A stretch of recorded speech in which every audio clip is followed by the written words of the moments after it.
الحمد لله نحمده ونستعينه ونستغفره ونؤمن به ونتوكل عليه ونعوذ بالله من شرور انفسنا ومن سيئات اعمالنا من يهده الله فلا مضل له ومن يضلله فلا هادي له ونشهد ان سيدنا ومولانا حبيبنا محمد صلى الله عليه وعلى آله وسلم تسليما كثيرا كثيرا.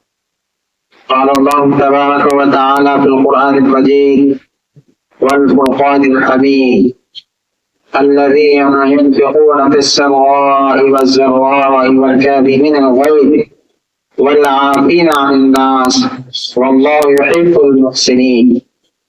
صدق الله العظيم.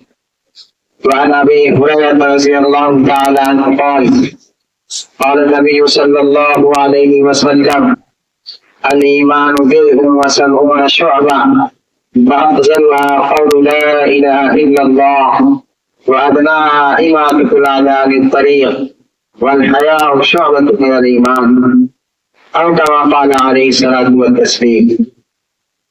میرے محترم بزرگوں اور دوستوں، اللہ رب العزت کا بہت بڑا احسان اور کرم ہے کہ جس اللہ رب العزت نے ہم سب کو ایمان و یقین کی دولت سے نوازا اور مزید یہ فضل و کرم فرمایا کہ ایک صحت مند انسان بنایا. دنیا میں اگر ایمان کے بعد کوئی بڑی نعمت ہے تو وہ صحت ہے، ہیلتھ ہے. انگریزی میں کہا جاتا ہے ہیلتھ از ویلتھ، یعنی اگر آدمی کے پاس کتنی ہی دولت لیکن اگر صحت نہ ہو تو وہ بیکار ہے، کوئی فائدہ نہیں اس کا. اور صحت اتنی بڑی نعمت ہے کہ اسی نعمت کے ذریعے سے آدمی اللہ رب العزت کے قریب پہنچ سکتا ہے، اللہ رب العزت کی عبادت کرتا ہے اور عبادت کرنے میں دلچسپی پیدا ہوتی ہے.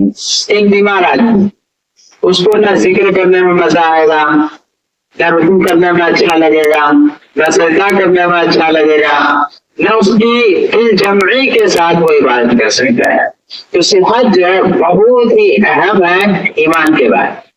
اس کی حفاظت کرنا، اس کا دیکھ ریکھ کرنا یہ ہم سب کی بہت بڑی ذمہ داری ہے. اور اللہ رب العزت کو بھی وہ بندہ بہت زیادہ پسند ہے جو صحت مند ہے. اللہ رب العزت سے دعا کریں کہ ہم سب کی صحت جو ہے اسی طریقے سے عافیت سے قائم اور دائم رہے، اور جو ہمارے بھائی بیمار ہیں، مریض ہیں، ان سب کو اللہ رب العزت شفا عاجلہ مستقرہ اور دائمہ نصیب فرمائے.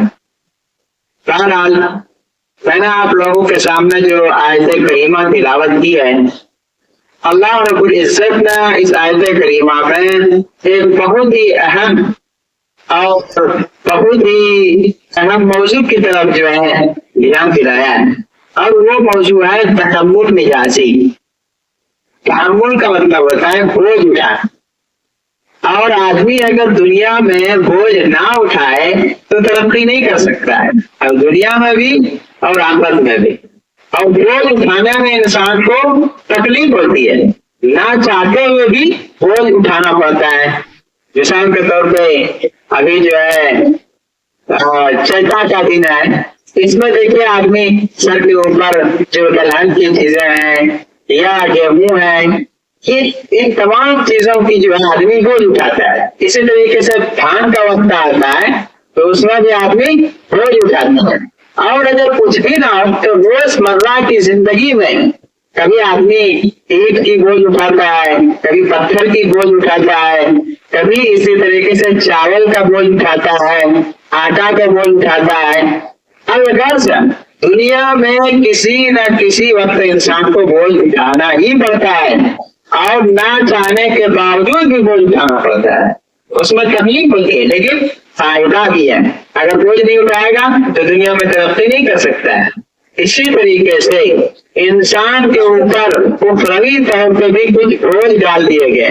مثال کے طور پہ اگر کسی کو غصہ ہے تو حدیث شریف میں کیا ہے کہ غصے کو پی لو. آپ کہیں ابھی جو میں نے آیت پڑھی والکاظمین الغیظ، قرآن پاک کی آیت ہے. غصہ آنا برا نہیں ہے لیکن غصے کا جو ایک رعب ہوتا ہے، دبدبا ہوتا ہے، ایک اندر جو ہے آگ بھڑکتی ہے، شعلہ بھڑکتا ہے، اس پہ دبا لینا، اس بوجھ کو اپنے اوپر اٹھا لینا، یہ اللہ کو بہت زیادہ پسند ہے۔ تو انسان کو جو مثال کے طور پر نماز پڑھنا، یہ بھی تو ایک کام ہے، ایک بوجھ ہے، اس کو اٹھانا ہے تبھی اللہ جو ہے راضی ہو سکتے ہیں۔ روزہ جو ہے یہ ایک بوجھ ہے، اس کو اٹھایا انسان۔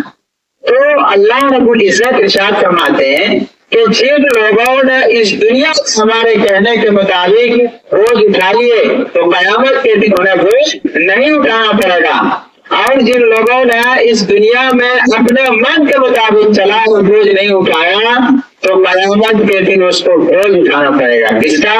اپنے بدعمالیوں کا، اپنے گناہوں کا، اپنے کرتوتوں کا، اور اپنے ان تمام اعمال کا جو انہوں نے دنیا میں کیا ہے۔ چنانچہ حدیث پاک میں جو آتا ہے کہ تحمل مجازی، یعنی اپنے مزاج پر روز ڈالنا، تحمل مجازی اختیار کرنا۔ اگر کوئی کسی کو تکلیف پہنچاتا ہے، اگر کوئی کسی کو تکلیف پہنچاتا ہے، اس بوجھ کو اٹھا لینا، پھر کیا کرنا؟ اس کو معاف کر دینا، اس کو تحمل مجازی کہا جاتا ہے۔ اور جس طریقے سے نماز پڑھنا ایک دین ہے، اس طریقے سے قرآن پڑھنا ایک عمل ہے، آخرت کا عمل ہے، اس طریقے سے اچھے اخلاق کو بنانا اور اچھے اخلاق کو لوگوں میں پیش کرنا ایک عمل ہے، اسی طریقے سے تحمل مجازی بھی ایک عمل ہے، یعنی دوسرے کی تکلیف اور برداشت کر لینا، یہ بھی حدیث پاک میں ایک چیز ہے، ایک عمل ہے، اس کی بہت ساری فضیلتیں ہیں۔ چنانچہ ہم نبی پاک صلی اللہ علیہ وسلم کی زندگی کو دیکھتے ہیں، آپ صلی اللہ علیہ وسلم کی زندگی میں بہت مرتبہ ایسا واقعہ آیا ہے کہ آپ نے دوسرے میں تکلیف پہنچائی، آپ نے خوشی خوشی جو ہے اس تکلیف کو اٹھا دیا ہے۔